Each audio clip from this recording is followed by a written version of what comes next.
Well, your previous album, 12 Memories, I heard someone saying it was a therapy session, the whole album. 12 Memories, I was listening to it the other night. It's a weird one because you've got this thing on albums that there's a tipping point, and either it tips in its favour or it tips against it, as far as critically or whatever, as far as people go, oh well that wasn't a good record or that was a good record. To be honest, I don't think we make bad records. If you get to this level, we're very, very conscientious about what we do. I listened to 12 Memories the other day, and I would I'd almost begun to believe that this album wasn't really it was okay, but because it's not successful as in sales wise, you kind of forget that it's actually there's a record there and it's a gem to be discovered by people. So it's fantastic. I listened to it last night and I was like, wow, it sounds amazing.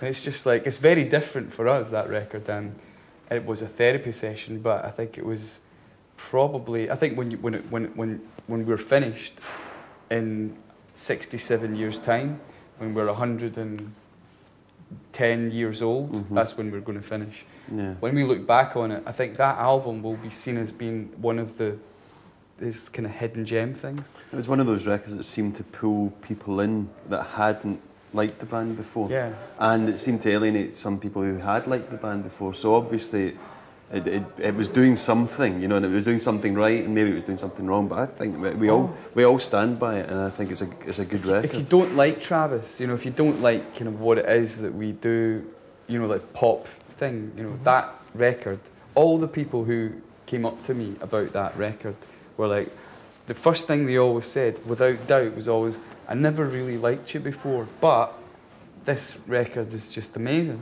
But why? What did it tell you? What did they like about that album? What they liked about the album, I think, was the fact that it moved away. It was more angular. I think it was a very personal record, and I think the way the songs were written was different.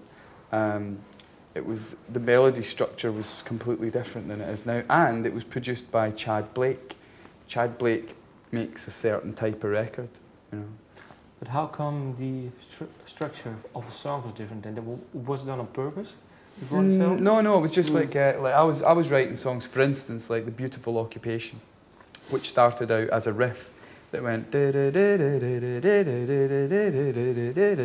then I got a drum beat that went over the top of it, and then I wrote a song on top of that, and then I put chords on it, and then eventually I wrote a song on top of that. Now, that's not usually the way I would do it. I usually start just with an acoustic guitar and vocals, and that's the way I always start. And so a lot of that album was written in that way.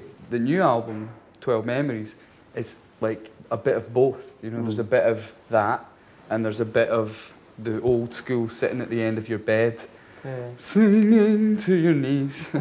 But yeah, it's interesting. Our sort of the path that we've taken as a band has been, we've sold millions and millions of records, but we're not about that. We're about trying to make whatever it is that we're making. We don't think too much about it. It just comes out that way. To sit here and try and explain it is pointless, because there was no reason. There's never really a plan as such when we go in. So it's not like we kind of decided, right, we're going to make a dark record that's more kind of constructed songs rather than written songs.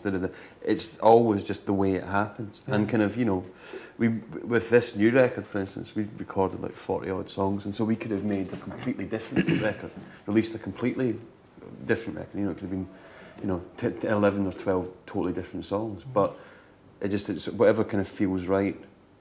We allow it to. It's about allowing that to happen rather than trying to force anything or kind of force your hand too much.